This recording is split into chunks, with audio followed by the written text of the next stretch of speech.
Not too long ago was discussed Griffith's 1916 epic Intolerance, although released that same year, preceding Intolerance's release by 3 months, was Civilization, a project of one Thomas H. Ince, producer and director, along with screenwriters C. Gardner Sullivan and Edward Sloman. Reginald Barker and Raymond B. West were also credited directors on the production. Intended as an allegory of pacifism in the midst of the First World War, the United States were not yet involved in the conflict, and Civilization has been at least partly credited with the re-election of Woodrow Wilson on his anti-war platform.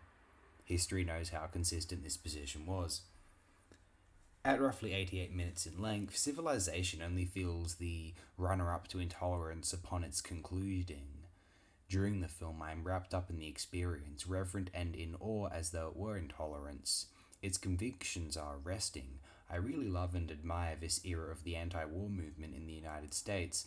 Allegedly, one stipulation they had about those who would choose to support war was that they, in some fashion or another, ought to fight for this war themselves if they insist on its justness. Actually, Civilization is said to have beaten Intolerance at the box office, and seems as though it was the more popular of the two films in their day. Financially, Civilization was quite profitable, earning $800,000 on a $100,000 budget. Pretty impressive. Civilization is interesting in that it, unlike Griffith's Intolerance, takes place in a completely fictional universe, albeit analogous to its then zeitgeist. A state resembling a Central European power, visually, named Redprid, is the focus of this narrative. The protagonist, the primary individual subject of the picture, is one Count Ferdinand, portrayed by Howard C. Hickman. The Count is the inventor of a new type of submersible and is tasked with leading this vessel into battle for the sake of a patriotic war. The Count relents as his vessel is about to fire a torpedo upon a civilian passenger ship on account that it's allegedly carrying enemy munitions. His insistence on refusing orders results in his destroying his own vessel upon the apparent mutiny of his crew. The Count, and possibly those half-naked sufferers are meant to be his crew, finds himself in purgatory. In purgatory, he encounters Christ. Christ instructs the Count to return to the earth so that he might realize his message, a message long betrayed, for centuries used to justify humanity's violence. The Count winds up, as Christ was, a martyr for the cause of love and peace. However, in the Count's sacrifice, eventually the King of Redprid realizes the error of his ways and can begin the process of redemption, atoning for his wrongs. There was a conscious effort to realize the then contemporary horrors of the European battlefields of the First World War. It is a desperate cry to halt the unjustifiable violence occurring on the European continent at that time, a conflict which would engulf many states of the globe. It said, actually, I read also that the film was pulled from distribution upon the United States entering the First World War, possibly accounting for why Civilization, whilst at that time apparently being, according to the numbers, a very successful film, not completely considered a major silent classic. It disappeared from the discourse. So from what I don't know. The creative source of this film originated with screenwriter C. Gardner Sullivan, claiming he received the inspiration for its story one Easter Sunday morning. Thomas H. Ince readily agreed to produce the project. Aside from the film's overt politics, the other apparently provocative aspect of this film, one which also gives a commonality with Intolerance, is its depiction of Jesus Christ within the narrative. This is considered one of the first portrayals of Christ in a motion picture, and some considered it seemingly distasteful. The performer who was cast as Christ, one George Fisher, absolutely believed in this film's importance.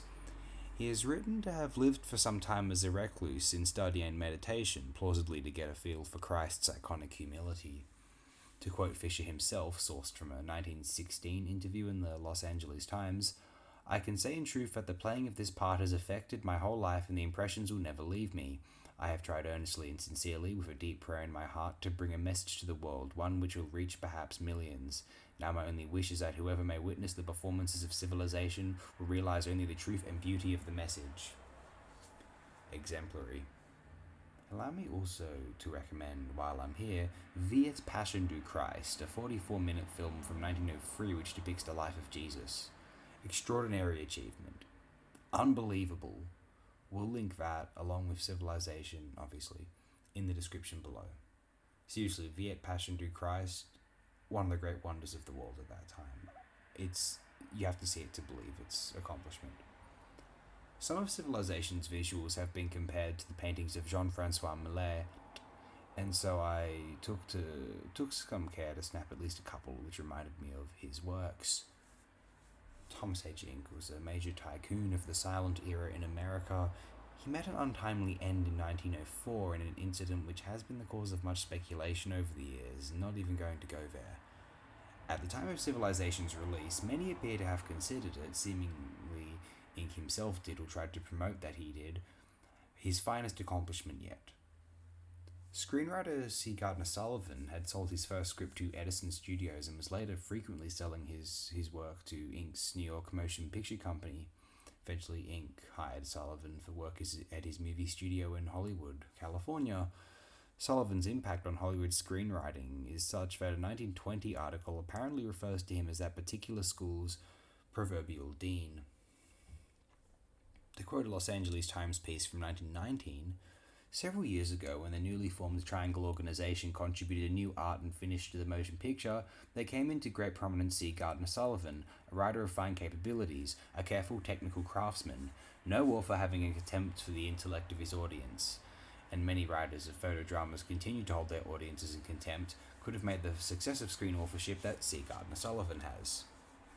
This magazine would go on to claim in 1924 that features produced from the works of Sullivan numbered 311 in up to 8 years.